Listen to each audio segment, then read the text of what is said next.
А што, пријатели, здраво! Сме во етер, во живо, директно од Дубај, Air Show 2025. Ве молам, напишете дали добро не слушате и гледате, бидејќи може да имаме проблеми со интернетот. И воопшто, гледате дека моментално е максимално работна атмосфера, затоа што сме директно на нашиот штанд. Да, веќе нема толку многу луѓе, бидејќи изложбата се ближи кон крајот. Денес е петок, веќе е 4 часот попладне во Дубај. Многумина веќе се замина, оние се уште сме тука и ги консултираме клиентите. А директно над нас летаат авиони, па затоа е таква бучава. И вие напишете дали ме слушате или не, бидејќи навистина е многу гласно. Сега се обидувам од мојот телефон да ја пуштам трансмисијата. Моментално ми заглавува. Се надевам дека кај вас не е така. Во секој случај ве молам пишете ни повратна информација за тоа како не слушате и гледате, бидејќи сега тоа е многу важно. На што е посветена денешната трансмисија? Наскоро ни следува премин од втората во третата фаза на финансирање во проектот New Generation Airships. Овој вебинар е посветен на тоа. Од друга страна, сега се наоѓаме на Dubai Air Show. Веќе ги видовте нашите новости. Ви раскажувавме што правиме таму, зошто одиме таму.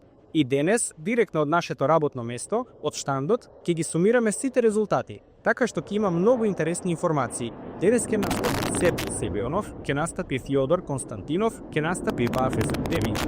Ве молам да имате разбирање, бидејќи сите во моментот продолжуваат да ги консултираат заинтересираните луѓе. Можно е некој од нив да не ни се приклучи на вебинарот, едноставно нема да може, бидејќи е зафатен. Завршување на втората фаза. Кога зборуваме за завршување на фаза во нашите инвестициски проекти, најпрво зборуваме за бројки. И пред да почнеме да зборуваме за главните настани, ајде да зборуваме за тоа какви финансиски резултати постигнавме. Сакам да напоменам дека втората фаза беше многу поуспешна од првата, бидејќи во првата привлековме нешто повеќе од 3 милиони долари инвестиции. Денес таа бројка е речиси 4 милиони долари. Фазата се уште не е завршена, а целта беше 5 милиони долари. Денес разговаравме со Сергеј Семјонов на оваа тема. Сергеј верува дека ќе успееме да го постигнеме тоа. Да, се разбира, ни остана уште малку време. Сега ќе ја соопштиме точната датата. На 26 декември преминуваме официјално на третата фаза на финансирање, што значи дека имаме уште точно 36 дена до крајот. Сигурен сум дека ќе ја исполниме нашата цел од 5 милиони долари. Плюс, имавме дополнителна резерва од претходните фази. Затоа, уште еднаш објавуваме дека на 26 декември 2025 година проектот Аеронова преминува во третата фаза на финансирање. Во третата фаза на финансирање целта ќе биде иста како и во втората – 5 милиони долари. И соодветно, сигурен сум дека и сега се ќе оди според планот. Од интересните бројки. На втората фаза ја надминавме една многу значајна граница. Првите 10.000 инвеститори во проектот New Generation Airships. Со тоа ве честитам сите. Ако погледнеме некаков ранг по држави, според бројот на инвестиции, Русија и понатаму е на првото место. На второ место е Того, земјата каде што работи Жил Вебер со својот тим. Тоа значи всушност дека тоа е нешто повеќе од 5%. Со оглед на тоа што уделите се продаваат се помалку и помалку, оваа бројка ќе расте доста брзо. И можно е некои удели дури и да останат кога сите инвестиции ќе бидат привлечени. Така што, дури и кога организираме некакви акции во овој проект, ние ги продаваме токму оние удели што луѓето ги откупиле, сакале да ги откупат, ги резервирале, но не ги исплатиле преку рати. И за тоа имајте на ум. Пред да преминеме директно на Dubai Air Show и подетално да раскажеме што се случуваше во проектот Аеронова во втората фаза, би сакал да подсетам дека проектот Дујунов Моторс кај нас и понатаму продолжува да привлекува финансирање. И покрај тоа што се наоѓаме на тој завршен чекор, тој сепак е многу важен и компанијата Совелмаш се уште има потреба од пари, се додека, да речеме така, не може да функционира самостојно. Во принцип, до тоа остана уште многу малку. Веќе не е тајна дека првите комерцијални нарачки на еден или друг начин се извршуваат со Совелмаш и штом добиеме дозвола за започнување на комерцијална дејност, тогаш веќе неколку пати е потврдено дека има нарачател. Колку помалку удели ќе продадеме сега на крајот, толку помалку ќе ги има воопшто. Тоа што поголемиот дел од информативниот простор сега е зафатен. И до остварување на профит, мислам дека веќе на почетокот на следната година, како што и планиравме, ќе имаме резултати. Така, ајде да се вратиме на Аеронова, на сајмот. Да, ајде да почнеме од тоа каде воопшто се наоѓаме. Да, ајде јас да направам краток резиме, малку да раскажам за овој саем, зошто дојдовме тука, што се случуваше, какви резултати добивме. Значи, Dubai Air Show 2025 е една од најголемите меѓународни изложби или саеми на авиациска и воена, исто така и авиациска техника.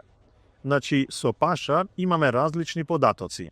Јас прочитав во медиумите дека има 47 земји учеснички. Павел вели дека се над 100 земји. На официјална страница пишува дека има повеќе од 100 земји.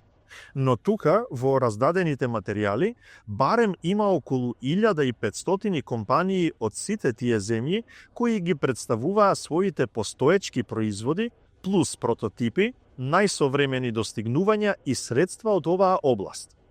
Тука има огромни павилјони на американски компании, европски, а исто така и многу голем павилјон на руските компании, каде што е представен одбранбениот сектор. Горд сум што јас сум тука, всушност од една руска компанија со мојот стартап Аеронова со дирижабли. Ние сме навистина единствената дирижабл компанија тука. Има уште неколку компании што се занимаваат, да речеме, со опрема за поставување, вклучително и на дирижабли. Кои беа нашите цели за учество на оваа изложба? Значи, пред се имавме 3 главни цели. Прво, баравме потенцијални клиенти од различни земји, например од Европа, Азија и други региони. Во Русија веќе работиме, тоа го знаете, се разбира. Имаме клиенти, преговори и слично. Дополнително, сакавме да добиеме повратни информации и мислење од пазарот на други земји, што е многу важно за нас. Значи, првата цел беше да најдеме потенцијални клиенти за нашите производи, со кои ќе почнеме постепено да формираме работни групи, да ги собираме детално нивните специфични потреби и да видиме што точно можеме за нив и од кои земји потекнуваат тие клиенти. Втората цел беше да најдеме соодветни партнери со кои можеме заеднички да организираме бизнис во нивните земји врз основа на дирижабли, односно со кои ќе основаме нови производствени компании за дирижабли во други земји. И овој процес, да речеме, да продолжи и да се развива во различни земји, не само во Русија. Третата цел е да најдеме конкретно инвеститори. Не оние што сакаат со нас да создаваат оперативна компанија за дирижабли, туку оние што сакаат едноставно да инвестираат своји средства на пасивен начин, само заради очекувања. Значи, за време на саемот, не знам, веројатно имавме околу 1000 гости. Сето тоа ќе го видите во извештаите. Имаше различни групи што ни приоѓаа. Некои ги презентираа своите компании. Но сепак, дирижаблот е доста привлечна технологија, привлечен вид на транспорт. Многу луѓе беа изненадени од тоа. Инаку на саемот, според официјалните податоци од организаторите, имаше околу 150.000 гости и сите тие луѓе се токму од авиоиндустријата. Односно, тоа на еден или друг начин. Тоа не се само обични луѓе потрошувачи, како на пример кај автомобилите, каде што секој може да учествува на пазарот. Тука се токму учесници од индустријата. Имаме околу 300 контакти токму по тие 3 насоки. Луѓе од сосема различни земји, големи инвеститори, кои едноставно велат: ајде, имаме венчурни фондови, имаме големи фондови, ќе ви помогнеме во нашите земји. Тоа се нарачатели кои, како што предпоставувавме, туризам, логистика, транспорт на стока, мониторинг, некаква опрема. Значи, се оди по планот, како во нашата земја, така и во другите земји. Може би малку се разликува. Например, ако земјата не е многу голема, нема нафта. Соодветно, од нафтени и гасни компании не доаѓаат, туку од туристичкиот сектор. Но интересот е гоем, собрана е огромна база на контакти. Нашата задача понатаму е да работиме со таа база. Имаме чет каде што се е собрано, таму има табели, податоци, имиња, презимиња, компании, кога и како да се комуницира. Затоа сметам дека целите за саемот се исполнети. Понатаму, нашата задача е правилно да го искористиме тоа и заедно да одиме кон нашите цели. Кои се всушност нашите главни задаци на саемот? Да собереме. Ние се разбира не можевме тука да склучиме некакви договори, бидејќи таа приказна кога на саем се склучуваат договори вредни милиарди, да речеме, е повеќе за шоу. Тие договори се веќе однапред договорени и усогласени, а на саемот само се потпишуваат. Во нашиот случај, Бидејќи сме стартап, конкретно на сајмот ништо не подпишавме. Собравме огромна база на контакти според нашите цели да ја продадеме нашата продукција, да најдеме инвеститори, да најдеме партнери. Соодветно, со тоа и ја завршуваме нашата работа на сајмот. Колеги, гледам дека некои пишуваат дека на почетокот слабо се слушаше. Ве молам, напишете во кој момент не се слушаше добро. Ако треба да повториме некои тези, ќе ги повториме работите за кои зборувавме на почетокот. Само не ни е сосема јасно каде точно се прекина врската. И ве молам, напишете дали сега се е во ред со врската. Сергеј, дали правилно разбирам дека во суштина сега главната глобална задача е излезот на меѓународниот пазар? Да, безусловно. Ке подсетам дека учеството на сајм не е само цел, туку е алатка. Алатка за излез и развој во странство, бидејќи постојат тешкотии при работа со руските компании, вклучително и во сферата на инвестициите. На домашниот пазар кај нас се е во ред, но на надворешниот ни треба основа за да можеме да работиме тука. И знаеш, ако правилно разбрав, на почетокот те слушавме слабо кога зборуваше за Совелмаш, така? Те молам повтори ја таа информација. Значи, зборуваше за тоа дека Совелмаш продолжува да работи. Да, тој е на финалната фаза, сме на етапа на добивање дозвола за пуштање во употреба. Има нарачатели, зградата е изградена, се е опремено. Само ги чекаме документите. Значи едноставно не е во информативното поле, но е веќе на самиот крај. Се е како што беше планирано. всушност Дубај Air Show не е само корисен, туку и многу интересен. Сето тоа што се случува тука. Не знам дали се слуша преку микрофоните дека над нас летаат млазни авиони, но токму затоа ова е шоу, затоа што тие прават шоу, покажувајќи ги можностите на современата авиација.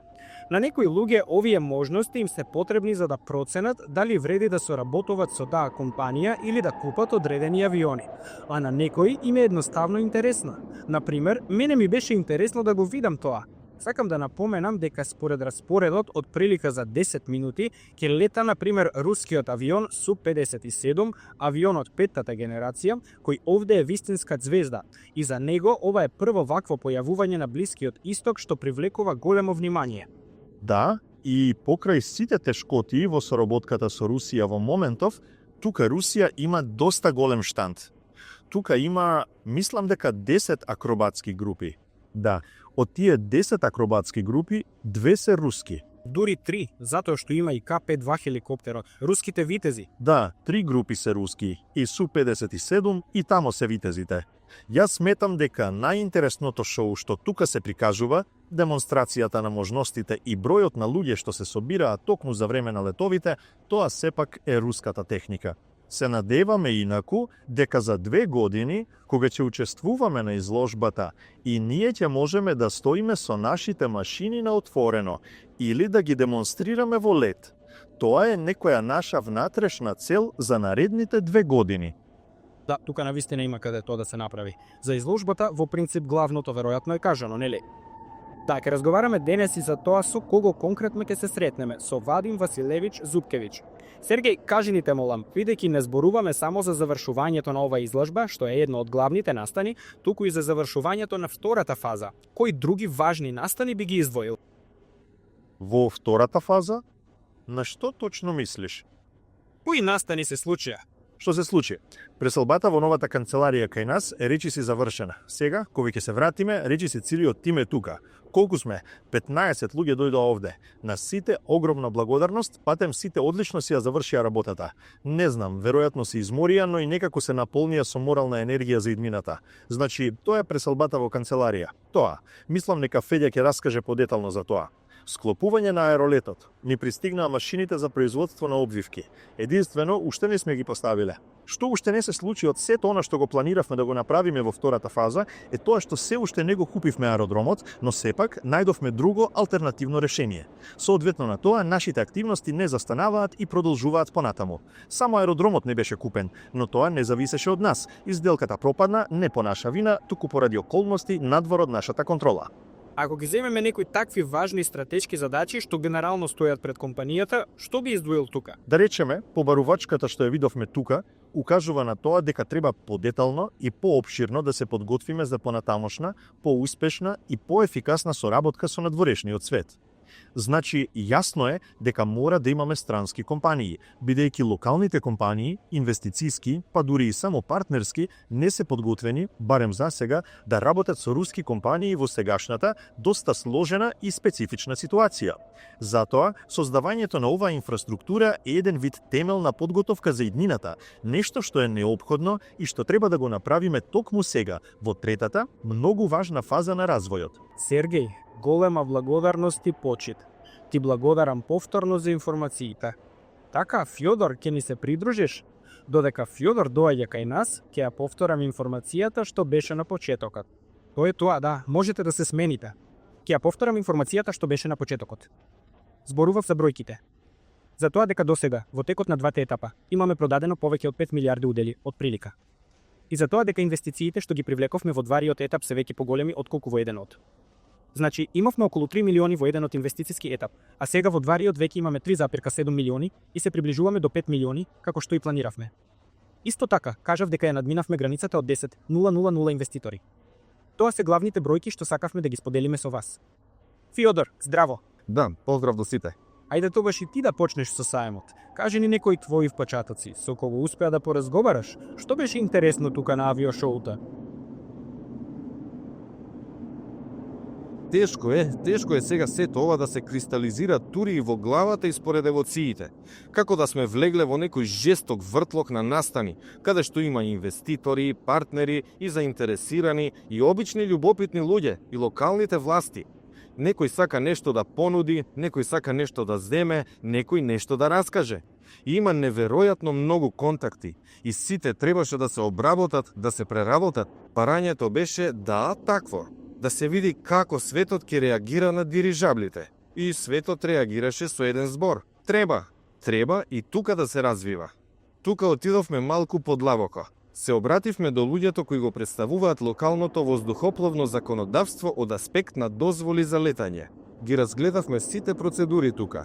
Потоа не упатија малку понатаму, кај оние што ги валидираат сертифицираните апарати или ги сертифицираат самостојно. Со нив многу квалитетно ги разработивме сите тие процеси и ја свативме патеката, односно мапата на движење, како да се излезе на овој пазар. И тоа не само да речеме на празно поле, туку тука се појавија луѓе кои се подготвени да инвестираат во локалната инфраструктура, во развојот на бизнисот, во продажбата на дирижабли, во пронаоѓање партнери, нарачатели и така натаму. Сергеј покажува дека кај нас доаѓаа медиуми, инвеститорите со кои разговаравме. Имаше медиуми и ти даваше интервјуа. Раскажи што зборуваше. Па јас ни не се сеќавам што зборував. Можете да погледнете на видеото. Не доаѓаа само руски медиуми. Мислам дека дојдоа 2 руски телевизиски канали, дојдоа и холандски, исто така 2 некои компании, дојде и една локална дубајска. Имаше и руски блогери. Воопшто, имаше многу луѓе. Искрено, дури беше тешко да се избројат. Русија 1 веќе сигурно прикажаа прилог на телевизија. Таму сме и ние, така што на телевизија се појавивме. Тоа е сигурно. И во локалното списание се појавивме, и на локалната телевизија се појавивме. Ова е уште еден од плусовите на учеството на вакви саеми. Тоа што те преземаат информативно, те шират други компании, луѓе, медиуми. Тоа е навистина одлично. Особено што многу луѓе гледаат телевизија, па веднаш ми напишаа, ве покажаа на телевизија. Јас велам одлично. Значи, тоа што го планиравте, овие контакти, инвеститори, нарачатели, имаше многу луѓе за сертификации, за секакви работи. Во принцип, ги најдовме тие луѓе што сакавме да ги најдеме. Сега треба некако целосно да се спријателиме со нив. Да, но вообичајната механика на работа на саемите, која е таа? Како што раскажува Борис Александрович, порано, грубо кажано, кога немаше интернет, веб страници, можност брзо да се пренесуваат конкретни и обемни информации, саемите служеа како место за средби на партнери од индустријата од различни земји. Значи, на овој саем можеше веднаш да се сретнеш со луѓе од една земја, од друга, од трета, од четврта, да решиш нешто, да скоделиш нешто, за нешто да се договориш. Сега сето тоа веќе одамна се префрли во информативната сфера. Се може да се направи преку интернет, преку e-пошта. Постојат веб страници, ја гледаш нивната продукција. А саемите, тоа веќе е повеќе прашање на имидж. Прво, тука нема да те пуштат ако си никој и ништо. Ако те пуштиле тука, значи дека веќе си поминал некаква минимална проверка и веќе може да се соработува со тебе. Тоа е прво. Второ, сепак, по традиција, ова остана место каде што се подпишуваат договори, но всушност не се случува така, грубо кажано, да дојдеме и веднаш некој да дојде и да подпише нешто со нас. Тоа е голема, долготрена работа. Некогаш трае половина година, некаде цела година, а некои договори се подготвуваат со години. А тука едноставно е настанот за кој вреди да се толета, да се покажеш, да се подпише договорот. Всусност, се веќе е подпишано. Тоа е само фикција, но корисна. И собравме многу голем број луѓе со кои сега започнуваме активна работа, разработка на производот за некого. Например, на Нова 01 имаше повеќе од 100 веројатно апарати. Имаше побарувачка, ми треба за реклама, ми треба за мониторинг, ми треба 25 парчиња, ми треба 5 парчиња, а следната година ни треба, например, на нашата изложба во Египет, ајде, нека виси кај нас. Ке дозволиме да лета над градот. Не се потребни никакви сертификати. Ние сакаме на него. Самите организатори на изложбата ни приоѓаа и вака ни велеа. Колку чини, треба да се крене, многу контакти. И сега, всушност, започнува главната работа, целата нивна обработка, да се сетиме кој е кој. Но ние всушност ги бележевме сите, визитка, диктиравме со глас во чет. Со какво барање приоѓаше човекот и така ната. Сето тоа го собиравме во Telegram чет, навечер го префрлавме во Excel табела, но сепак, таму, генерално, да се сетиш на сите кои со што приоѓал, ќе биде доста тешко. Со секого да се контактира, да се започне диалог, да се почне работа. Многу од нив самите ќе пишуваат. Изгледа ќе треба да се организира посебен оддел. Да, јебе ја нашата главна задача. Тоа е што? Јасно е, на изложбата тоа е официјално. И сигурно оваа изложба се одржува еднаш на 2 години. Тоа што за 2 години тука со вас повторно свечено ќе подпишуваме веќе големи, огромни договори за флоти од овие дирижабли, затоа што следната година веќе лета Нова 2. Тоа веќе е сериозен преседан. И многу луѓе, дури и од Боинг, приоѓаа, гледаа, разговараа, велеа, кога ќе биде Нова 2? Само јавете се, веднаш ќе го земеме. Така што сум сигурен, по овие контакти, уште до следната изложба веќе ќе има јасни договори. Но токму на следната изложба, веќе на вистина ќе има големи, затоа што Нова 8 е на прагот, Нова 35 веќе ќе биде во перспектива многу скоро. А ние и така веќе имаме руски, да речеме нарачки, со кои работиме на разработка. А некој од кои земји најмногу се интересира? Или сите? Да, веројатно. Се интересира дури и од Велика Британија. Овде вака се случи. Приоѓаш на штандот на Велика Британија, разговараш, комуницираш. Тие почнуваат да се мрштат, поради акцентот. Од која земја сте?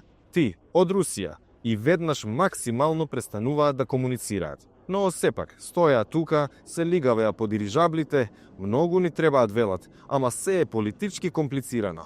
Саудиска Арабија, многу заинтересирани. Египет, Индија буквално го нападна нашиот штанд. И од Кина исто така. Од Мадагаскар, од Шри-Ланка, од Јужна Кореја. Од Русија доаѓаа луѓе, вака, бре, зошто јас со овие французи се договарам за изградба на аеролифтови, велат. Ми требаат аеролифтови, велат. Французите ја кажуваат цената, велат. Толку чини, ние дури и не можеме да ти го продадеме. А вие можете да го направите, ние можеме. Тој вели, добро, чекаме. Ќе се слушнеме на состанок воопшто, да, дури. Од Русија патем не беше само еден човек што вака ни приде. Забавно е тоа што ние самите сме од Русија, а не најдоа во Дубај. Воопшто патем да, тука има многу руски компании представени. Сега не ги спомнавме имињата, но во принцип сите ги знаат. Тоа се Ростех, Вертолјоти Расија и уште многу други имиња.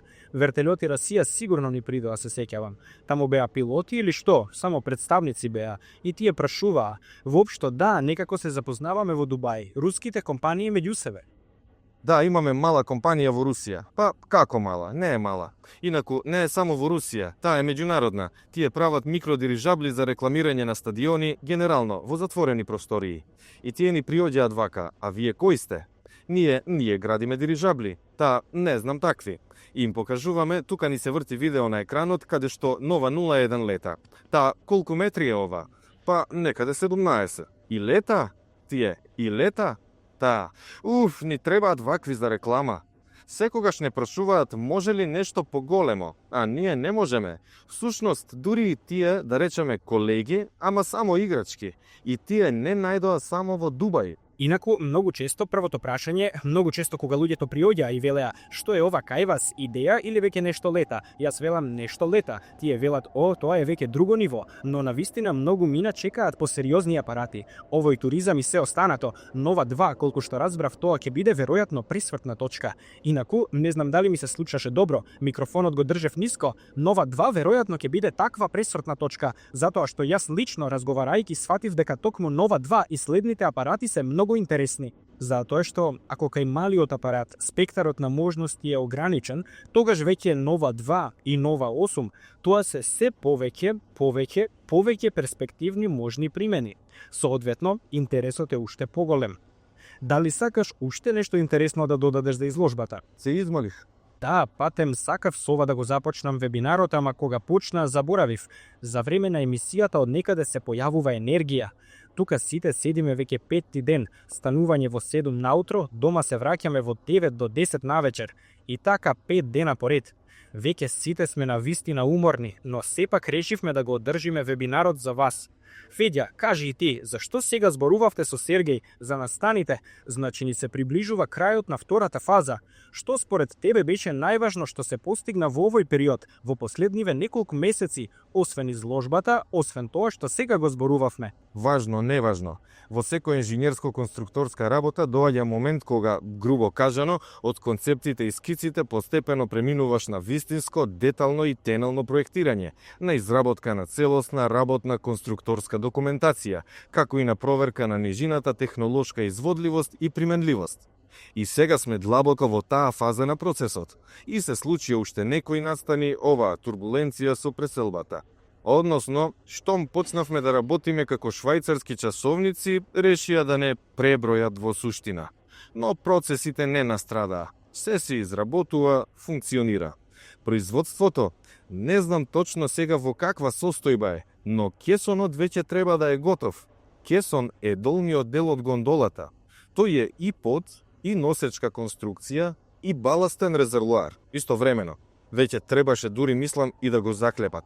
Во секој случај, цело ова време се работеше на вистина напорна. Што е кул, веќе кажав, ќе повторам. Сите белгиски авиациски мотори пристигнаа. Ги имаме. Тие се кај нас во Кина. Уште не сме ги испратиле во Русија, но ги имаме. Тоа е веќе кул, бидејќи од Белгија во Русија беше практично невозможно да се донесат. Инаку, тука на сајмот имаше многу луѓе од Русија што приоѓаат токму за ова. Велат, че донесоме каква било санкционирана авиацијска опрема. Само јави се. А ние веќе сами развивме механизми. Посредници ни. Ајде, да не слуша некој сега. Потребни се за нешто посериозно.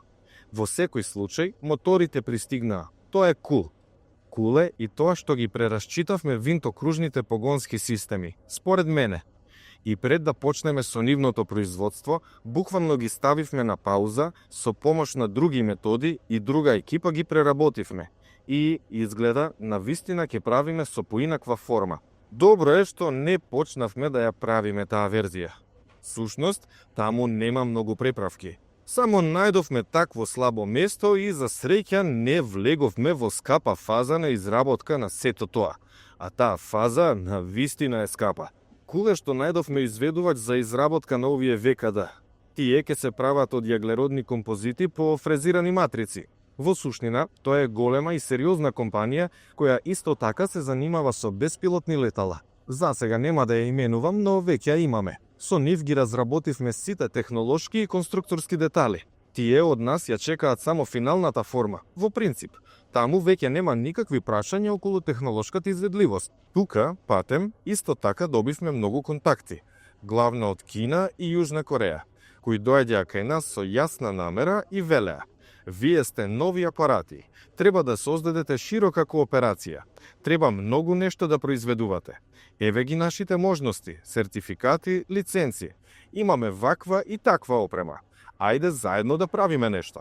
Знаеме дека имате куп делови. Сакаме да произведуваме се, само дајте ни можност. Да, првото пробно производство сепак го организираме и координираме со сопствени сили, а дел од него, например, во одредени делови, го даваме на аутсорсинг, но сепак малку поблиску, во Русија. А што се однесува до сериското производство, добро е што бевме тука. Воопшто се отворија многу нови контакти, многу дополнителни можности за тоа. Јас така разбрав, ова ќе помогне за излегување на други пазари. Понекогаш, за да се продадат дирижабли, може би е полесно да се произведат тука, во Дубај, да се сертифицираат, продадат, отколку тоа да се прави во Русија. Овие контакти ќе можат да се искористат и тука.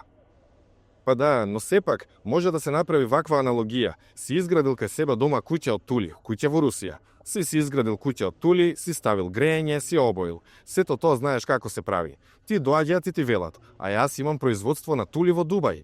Ќе ти биде ли полесно да изградиш таму со дубајски тули? Веројатно да. Ќе го поедностави ли тоа процесот на изградба на куќата? Не, само нема да треба да влечеш тули со себе. Се уште исто толку комплицирано. Целата работа да се организира тука. Јасно е, од локалните тули е полесно, но и тоа е титанска работа, навистина. Секако, да. Во врска со што уште беше сериозно направено. Кај нас целосно заврши развојот на трупот на дирижаблот, односно неговата обвивка и сите елементи што се наоѓаат на неа, а ги има многу. Дури и секое светло да се прикачи. Од светлата. Кое светло? Каква форма? Се мисли на техничката опрема, ама поедноставно светло. Тоа има одредена форма, има места за прицврстување и за тие места се развиваат специјални флексибилни држачи. Од нив се води инсталација. А каква инсталација? Со каква дебелина? Со каква должина? Каде оди? Каде се спојуваат? И секој најмал детал на обвивката, се е завршено. Со мало доцнење од распоредот, тоа е завршено. Затоа што во нашата илузорна реалност, што си ја создадовме, во ноември требаше да почне производството. Затоа имаме купено цела опрема. Таа стои во магацините.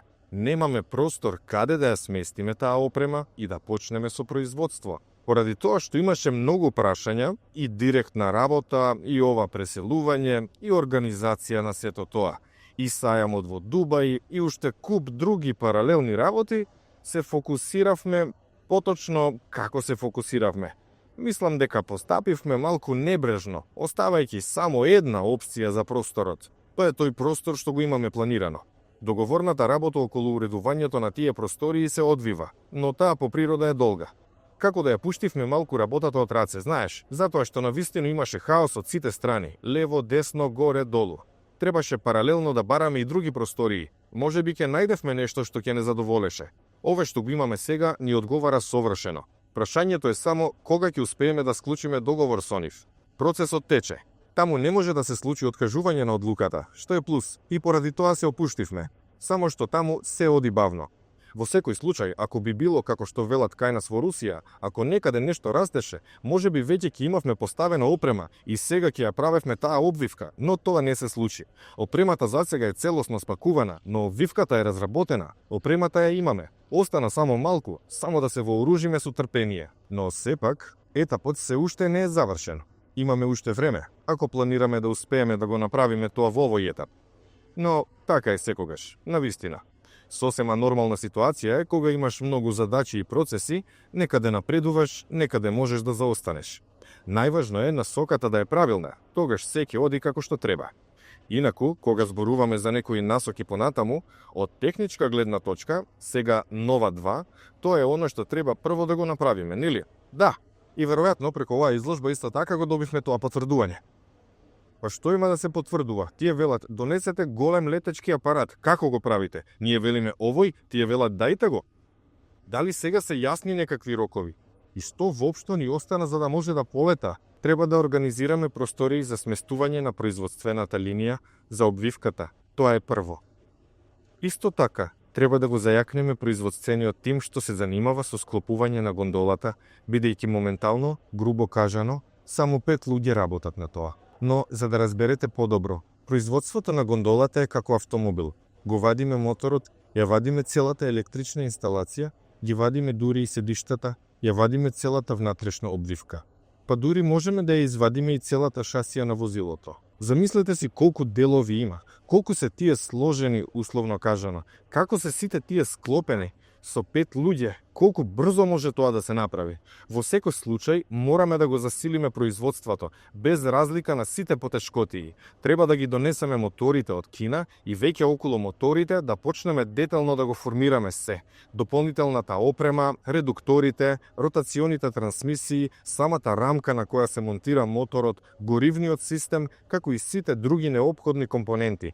Ова е еден од најзавршените проектантски јазли. И тука е изработена најголемата количина на работна конструкторска документација, која веќе постепено се предава во производство. Време е сето тоа да започне. Треба уште да се доразјаснат работите со завртките, со аголните редуктори. Во процесот ќе го довршиме тоа. Во секој случај, одговарајќи на твоето прашање, тука велиме дека летово ќе лета. За која година не прецизиравме. Се шегувам. Се разбира, 2026. Во каков формат? Планираме да биде беспилотно.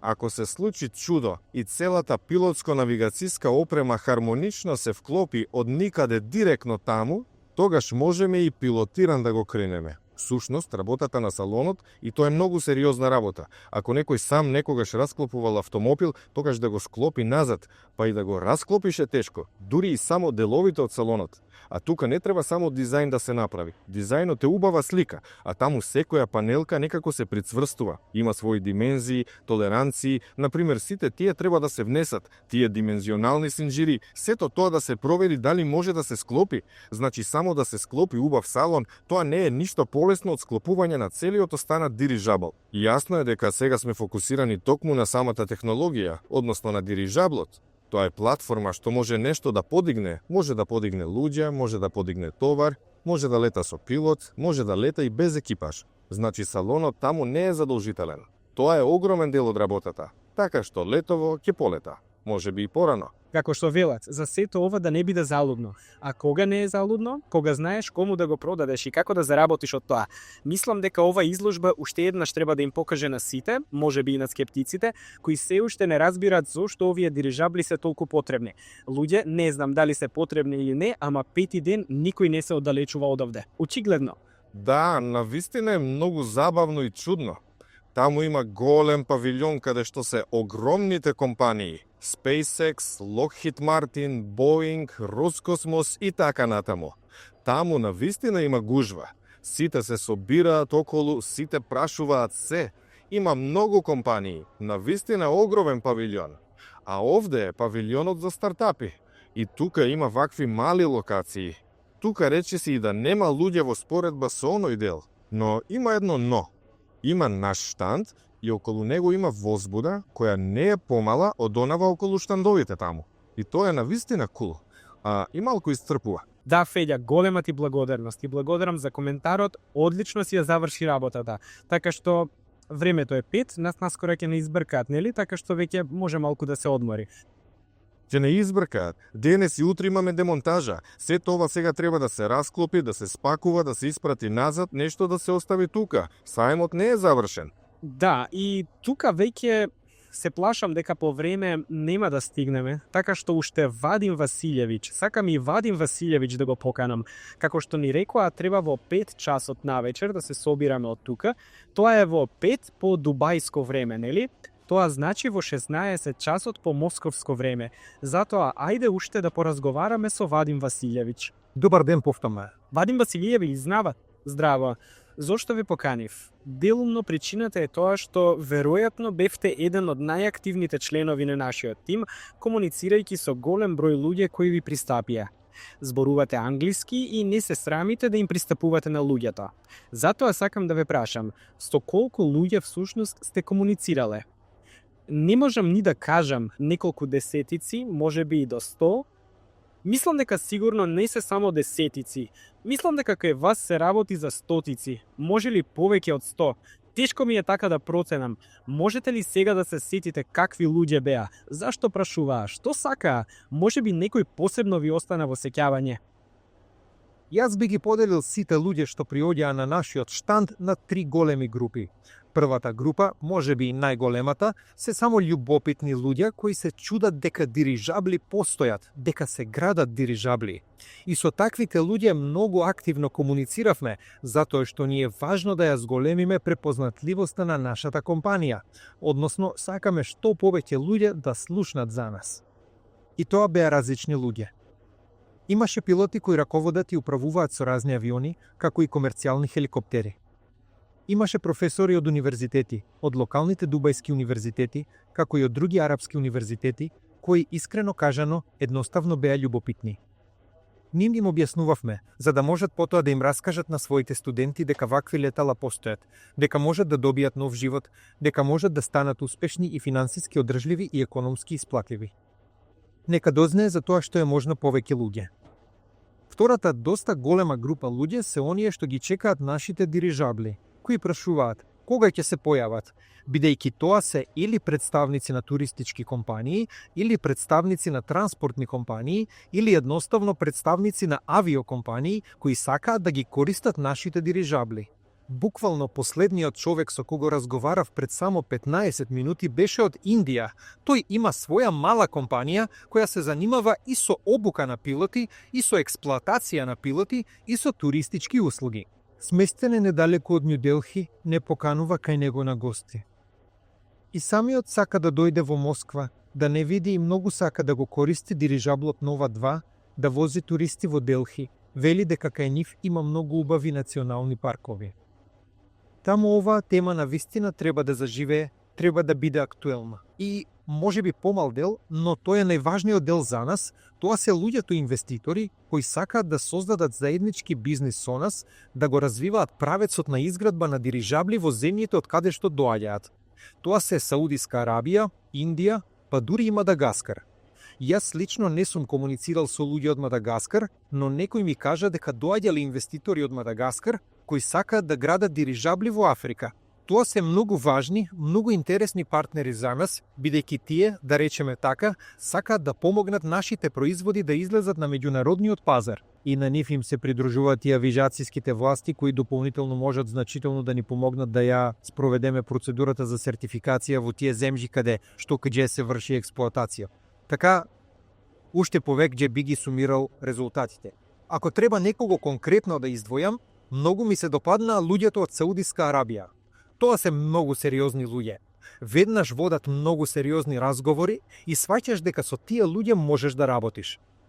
Дали се договориште за нешто, некој следен чекор со нив?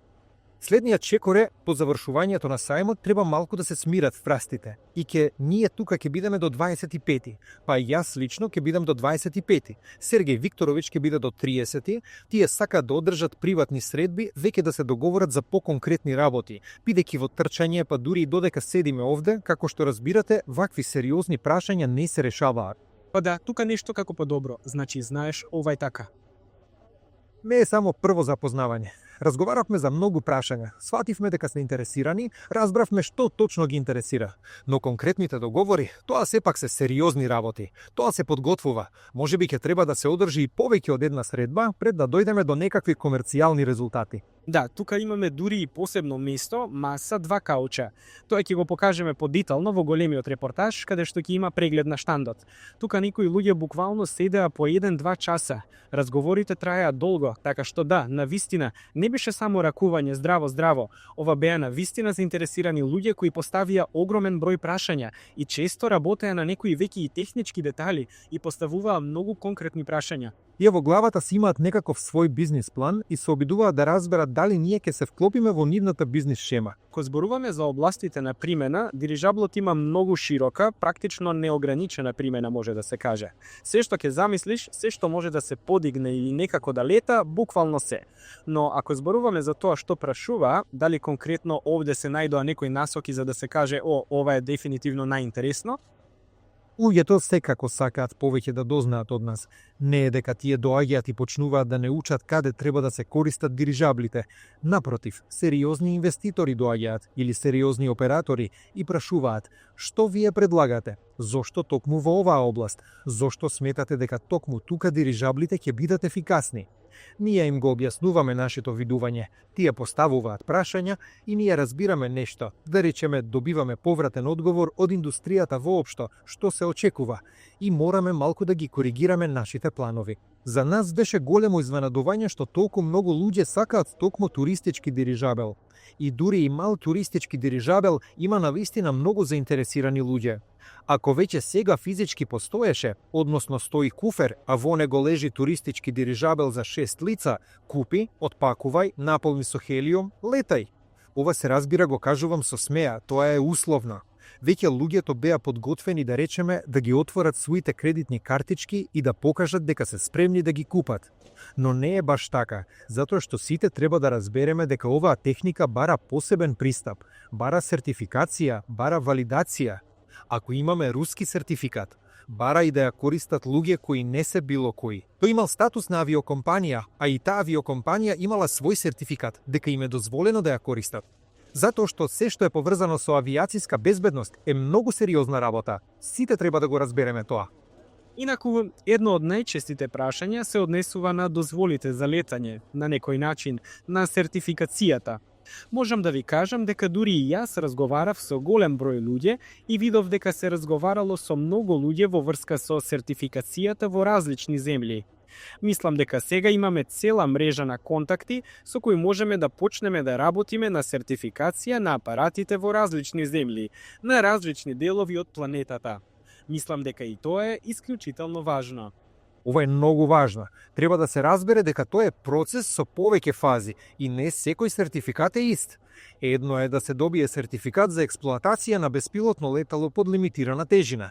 Таа тежина е различна во секоја земја. Например, кога разговаравме со представници од Обединетите Арапски Емирати, дознавме дека таму лимитот е 150 килограми.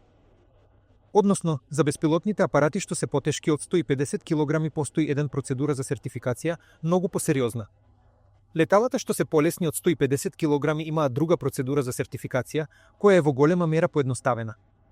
Дирижаблот Нова 01 спаѓа под процедурата за помалку од 150 килограми, бидејќи има само 130 кубика. Инаку, во Русија законодавството е многу построго. Таму оваа граница е поставена на 30 килограми. Така што, дури и со дирижаблот, да речеме, Нова 01, во Русија процедурата за сертификација и добивање дозвола за лет ќе биде многу покомплицирана. Тоа радува. Радува што има земји каде што ова е полиберализирано и полесно можеме да започнеме со комерцијална експлоатација. Дали зборувавте за денешниот дирижабел утрово? Не? Заборавивте на тоа? Не зборувавме. Кога одевме утрово на саемот, со изненадување видовме дирижабел кој лета на небото на Дубај и рекламира локален инвеститор. Купете стан кај локалниот инвеститор. Да, топол, тоа беше на вистина топол дирижабел. Топол, пилотиран дирижабел. Но сепак гледате тука луѓето на вистина знаат што е дирижабел. Луѓето се разбира знаат што е реклама на дирижабли. Така што ова...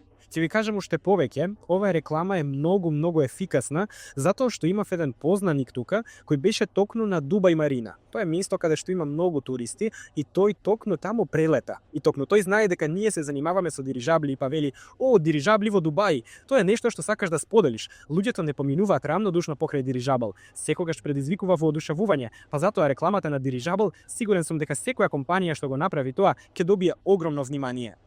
Затоа, можеби ќе почнеме токму од тоа што ќе го изнесеме постоечкиот проект Дирижабел Нова 01 на меѓународниот пазар. Тој веќе постои.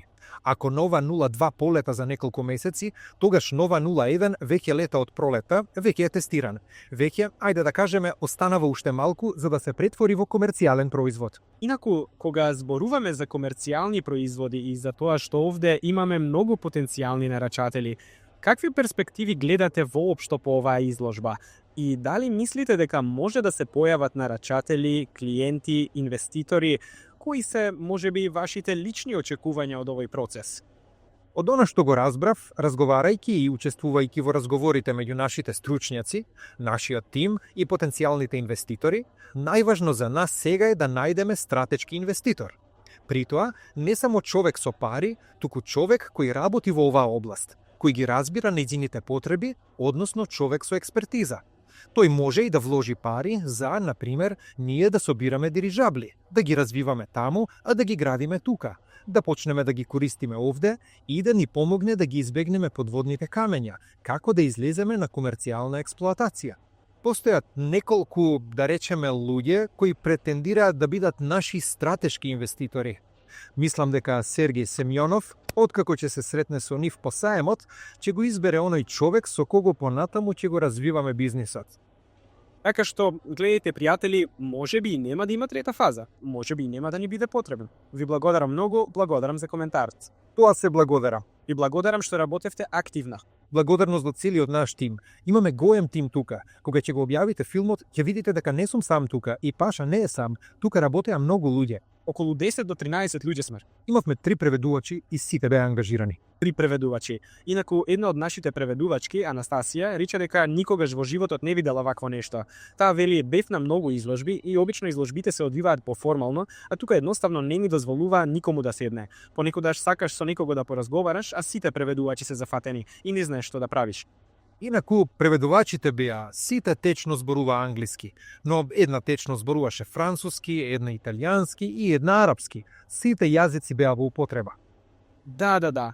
Ви благодарам многу, ви благодарам уште еднаш. Добро, тогаш ќе одговориме уште на неколку прашања и ќе завршиме. Времето е 5 часот. Слободен сум веќе. Да, тоа е тоа. Многу ви благодарам. Благодарам. Така, пријатели, полека ќе привршуваме со оваа наша денешна средба.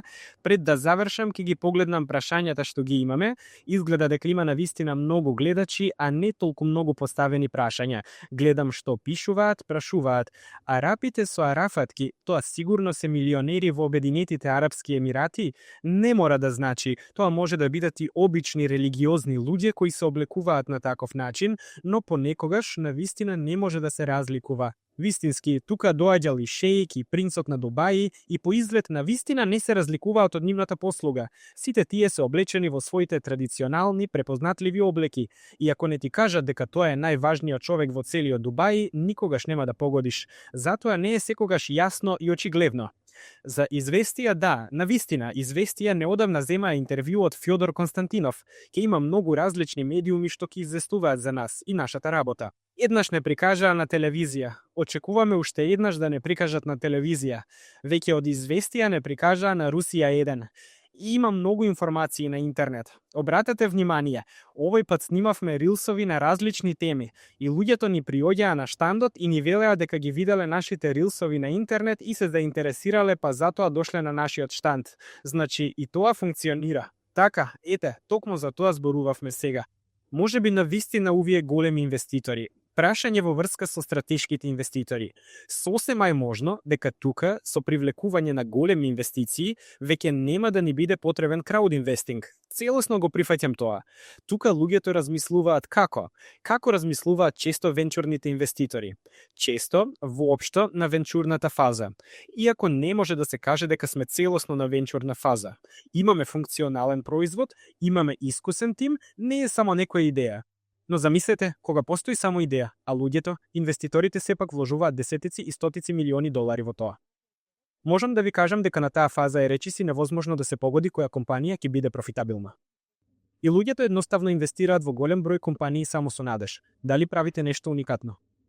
Па ако ви успее, ќе стана многу, многу богат. Затоа мислам дека, бидејќи имаме цел да излеземе на меѓународната сцена, а сега инвеститорите со кои разговараме разбираат дека ние или без нив, или со нив ќе го направиме тоа.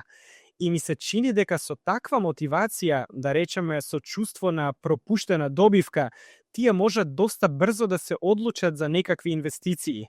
Ќе видиме, сега многу ќе зависи од понатамошните преговори и од тоа како ќе поминат тие преговори. Воопшто, можам уште од себе да додадам, сајамот помина дури и многу подобро од колку што очекував. Иако сум оптимист, знаев дека се ќе ни оди добро и бев сигурен дека ќе се справиме со се. Ова ми е прво учество на саем, но не очекував дека работата ќе биде толку интензивна. Знаете како е, кога одиш на конференција на Solar Group, таму се инвеститори, партнери, настапуваш и разговараш цел ден. И тука оваа конференција траеше од утро до вечер 5 дена поред. Се почувствував од прилика како на конференција, кога луѓето не се оддалечуваат од тебе, кога секоја минута ти е испланирана, кога дури и за да јадеш, трчаш од сцената за да стигнеш да ручаш, и тоа поред, затоа што има многу луѓе. Сметам дека тоа е успех. Мислам дека од овој саем излековме се што можевме и од овој саем ќе добиеме соодветни резултати. Пријатели, уште еднаш потсетувам дека многу скоро, на 26 декември, ќе се смени инвестицијската фаза. Проектот Аеронова ќе премине од втората во третата фаза на финансирање, според распоредот за финансирање, според целите и задачите што си ги поставивме. Ви честитам за тоа. И запомнете, имате уште околу 1 месец можност да инвестирате под тековните услови на втората фаза. Што се однесува до Совелмаш? Исто така кажавме дека буквално тука веќе ситуацијата е таква. Треба да се действува побрзо. Буквално за една недела ќе се случи промена на фазата и дисконтот ќе биде значително намален, од прилика за 30% од сегашната вредност. Така што, ако навистина сакате да успеете да инвестирате под условите што важат сега, запомнете дека останаваат буквално само уште 5-6 дена. Искористете оваа одлична можност и информирајте ги вашите пријатели и познаници за неа. Мислам дека наскоро ќе објавиме неколку нови видеа кои уште подетално и поопширно ќе раскажат како помина изложбата. Воедно можете да најдете многу информации на интернет ако сакате да дознаете повеќе. До нова година, мислам дека ќе имаме барем уште едно преносување од компанијата Solar Group, каде што веќе ќе направиме некој вид резиме за тоа како помина изложбата, со какви контакти успеавме да најдеме заеднички јазик и ќе влеземе во новата 2026 година, се надевам веќе како целосно меѓународна компанија. Тоа е се од мене. Ви благодарам многу. Запомнете, од вашата активност зависи многу, вклучително и тоа колку луѓе ќе ја погледнат оваа трансмисија. Затоа, ве молам, ставете лайк, споделете ја и спратете ја врската на вашите пријатели. Токму преку оваа врска тие ќе можат да ја погледнат снимката од оваа трансмисија. Така што, не бидете мрзливи, развивајте го нашиот проект ако ви се допаѓа тоа што го правиме. Ви благодарам на сите, ќе се видиме повторно.